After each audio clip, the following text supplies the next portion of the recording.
Leïla Gaspard bi si la bokkoon de ndax mi ngi ci ba tey nekk la présidente du mouvement liggéeyal Sénégal UPR Unis pour la République. Alors dinañ waxtaanee sujet yu bëree bëri tey bokk na ci li nga xamante ni moom la ñuy wax ci wàllu politique diggante rencontre bu dox idik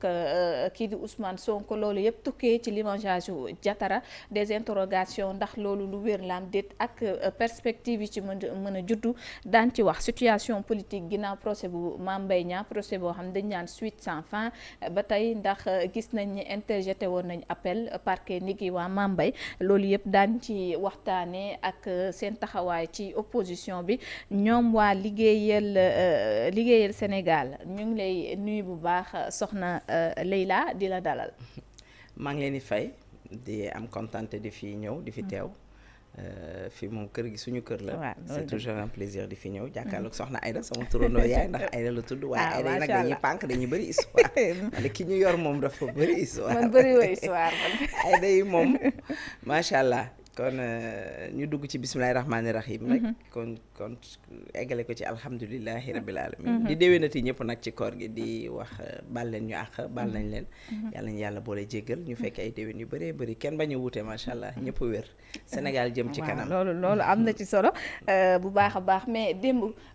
naka nga dundee suñu fête d'indépendance bi en tant que dame ñi ngi gis nag suñu la première dame un peu mu jonga ma lool macha allah def bleu bu baax loolu il faut ma laaj la ci sa impression parce que un peu partout ñu ngi gis ces images. xam man damaa bëgg ay lunettes. man lunettes yi laa bëgg mu may ma ko lunettes yee may daaneel man. mbubbam rafet na sañseem rafet na mu jël bleu bi kase ko nag ak moom. elle a porté de très belles lunettes macha allah. dafa moderne xam nga dafa moderne dafa modeste. xam nga tey ñu ne la première dame nga. takkoo ay. addinay or addu takkoo ay lam en fait elle est tellement simple moi j'aime cette simplicité là xam nga ne tey bu ma nekkoon première dame ba jël or yaak yëpp riigo ko non du caaxaan nag man je c'est une remarque que j'ai faite par rapport c'était même pas ci 4 avril bi mais elle est tellement simple elle pouvait se dire que je suis la première dame du Sénégal je peux porter tout ce que je veux en bijoux et tout mais elle le fait pas elle est d'une simplicité vraiment rare et tout au début bi muy soog a ñëw gars yi sonaloon nañ ko sama genre gi et tout mais bon sonaloon ngeen ko de yàq ko lu ne boole ko ci opposition bi ngeen nekkoon et tout voilà mais bon elle était ravissante hier rien à dire macha allah ñu def benn 4 avril boo xamante ni bu remarquable la mu nekk prox ndoolu tamit ñu magnifier initiative biñ ci def gis nañu ay xale yu rappelé un peu différents régimes yi fi jot a jaar bokk na ci Abdou Diouf Abdoulaye Wade ba ci ki nga xamante ni moom moo di donc Senghor donc wane nañ ko ni ki démb mu nekk loo xamante ni du ñu war a mën a magnifier la marqué suñu fête d'indépendance. Alors Ndeye Sow gis nañu ginnaaw loolu tamit atmosphère politique bi xaw na yëngu un peu jamono ji ñuy wax waaye li ko précédé moom moo di Ousmane Sonko ak Mame Mbaye Niang mais actuellement li gën a nekk loo xamante ni teg nañ ci tànk nag mooy rencontre bi nga xamante ni ñeent suñu ay confrères wax nañu ko ni Ousmane Sonko rencontré na ko ki nga xamante ni moom moo di Idrissa Seck. Alors loolu nan nga ko jàngatee ci contexte bi ñu toll boo xamante ni ñi ngi quand même poser des interrogations ci dernière sortie bu Idrissa Seck ci page Facebook am bi nga xamante ni def na ko à l'endroit wala bokk à l'occasion de notre fête d'indépendance. Indépendance bi li nga wax ci oto yi ñu génnewaat oto président yi fenn rek lañ juume ñaari xale yi dañoo waroon nekk ay tubaab. waaw bu Senghor ak bu kii bu Senghor ak bu Laay Wàdd. Laay Wàdd jàpp soxna si tubaab la am.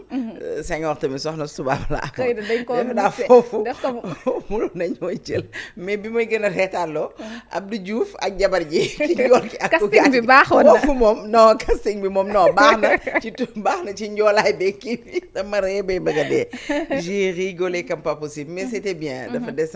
détendre atmosphère bi mais suñuy ñëw ci Idi je pense que yu bëri muy def messe basse yi muy def du lu bees ci moom quand même ça c'est Idrissa Seck carrément mais quand il va voir Ousmane Sonko à 4h du matin wala à julli fajar dem jullee ji fa fajar bon xaw ma ba xam nit ñi dañoo yokk wala dañ ko wàññi ça aussi ça m'a fait marrer quand même parce que nit ki bu nekkee da nga ko bëgg a gis rek vous pouvez vous voir te Idrissa Seck même bu fa demee 5h du matin wala 6h du matin moo la gën a xam ne bu génnee dina siiw Ousmane Sonko moom lamine bi day dem laalo moo raw laalo loolu moom moo gën a xam ne moom buy génn àdduna ñëpp dinañ yëg man bi ma ko yëgee démb j'ai pas cru à ça quand même man du ma dégg rek gëm ko j'ai vu ça ñu dugal ko ci sama benn groupe mais après j'ai demandé te ki ma ko leeralal mi ngi ba France moo duggaat ci biir groupe bi xam nga audio doon na bënt moo dugg ba ci biir groupe bi mu ne madame la présidente lii dafa am ils se sont vus il y a 10 jours derrière wala 8 jours derrière gisante nañ voilà gisante nañ am na kooku lan la proche la wala lan non c'est pas un proche je sais pas mais il m'a confirmé que gise bi am na il a confirmé ça dans un groupe et ku xam audio xam ne audio day doxantu bu ko ñemewul woon du ko def en audio daf koy def écrit mais daf ma ne effectivement gise bi am na je sais pas lan la ma Ousmane Sonko mën a rapporteel Idrissa Seck c'est la question wala Idrissa Seck mën ko rapporteel Ousmane Sonko ndax ku xam Idrissa Seck xam ne du mës a nangu Ousmane Sonko jiitu ko ku xam Ousmane Sonko xam ne du nangu Idrissa Seck jiitu ko bu dee bu Idrissa Seck on peut comprendre parce que du ñëw judd Macky Ousmane Sonko du judd bërki dem bu bëgg a ñëw jiite Ousmane Idrissa Seck c'est ça la politique du Sénégal maa la fi jiitu loo ma gën a siiw man li ma bëgg laay def te ànd boobu la ñuy ànd ñoom opposition bi yëpp ànd boobu la ñuy àndee te yaakaaruma aussi que c'est le président de la République moo ko yebal ne ko demal nga waxaaleel ma ak Ousmane Sonko wala nga masla mënul nekk possibilité non bu doon loolu duñ ko def ci suuf dañ ko def ci kaw ñëpp mais on se rappelle Ndeye Sow nu président Idrissa Seck ñëwee rapproché wu dugg ci mburok soo bi moom nee na woon ngir apaiser la fexe ba lépp dal jamono ji ñuy wax que ni tension mën na ñëw condamné nañu Ousmane Sonko entre autres ndax mënul nekk ni dafa ñëw nag ngir dialoguer aussi moom bi muy dem ci présidentielle bi ci gouvernement bi ñi nee nañ dafa amee woon ay bor il avait besoin d'argent ça ce sont des dires mais beneen bi mënoon a nekk aussi ñi mu jotoon a àndal comme que li muy wax ne ku la yéenewul tête de l'opposition kooku mun la yéene nga nekk président kon li gënoon ci moom mooy mu dem rapproché wu au niveau auprès du président de la République ne dem ci gouvernement bi mais quant à que man ce que je peux pas comprendre qu'il aille voir Ousmane Sonko en douce alors qu'il pouvait le faire rencontrer Ousmane wootante même bu dul sax ak ay 100 nit moom ak Ousmane gis nga bii c'était en 2019 le jour des élections jour bi Ousmane Sonko daf ko Ousmane Sonko moo ko woo moom woowul Ousmane Sonko Ousmane Sonko moo ko woo tollu Casamance ne ko il faut ñu gisee bu dul loolu Macky Sall dina sàcc élection mooy jamono ji ngay ànd ak Sonko c'était en 2019 ça cette image là c'était en 2019 li tax duñ ko fàtte parce que jour bi muy dem il était le seul boo xam ne ànd en fait c'était gis na ni ñu toogee noonu image bi gis na ni ñu toogee ñi nekk ci ginnaaw Ousmane Sonko ñëpp ak ñii ñëpp c'était dans la coalition de Idrissa Seck maanaam bi muy dem il était avec aucun de ses coalisés wala ak benn nitam moom Ousmane Sonko ñun keroog bi ñu gisee image bi il était seul pour wanoon ne jamono yooyu sax moom ñorul ci politique te yaakaar na ba tey ñorul ndax bu ñoroon ci politique xoolal ñii ñoom Cheikh Alassane Sène ñii ñëpp ngay seen ñii ñëpp c'était la coalition de Idrissa Seck ñii nga gis ñii ñëpp il est le seul boo xam ne peut-être à part ay garde corps am xëy na àndul woon ak keneen amul sax xëy na c'était quelque chose boo xam ne man télé laa toog dégg Bougane sama kër laa toog dégg Bougane ne Ousmane Sonko d'ailleurs dañoo war a tasante ak moom ak Idrissa Seck Bruno D'Erneville woo ma ñu waxtaane et tout c'était daf ñu jaaxaloon quoi en tant que ñun en tant que membre yëguñu woon ne que il devait rencontrer c'était le jour des élections mu jóge Casamance directement dem kër Idrissa Seck pour ñu ne contrecarrer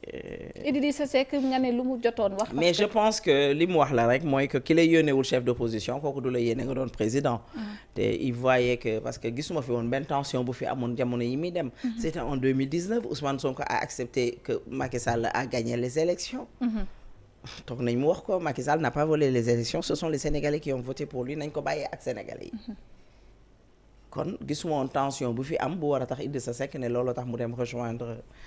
Macky Sall gisuñu ko woon ndax tey jii bu fekkee rapprochement am na parce que nee nañ tout est possible en politique mënul nekk même démarche bu mu amoon en 2019 également mu am ko ndax si jàngat yu ñu mujjee gis si discours Idrissa Seck yi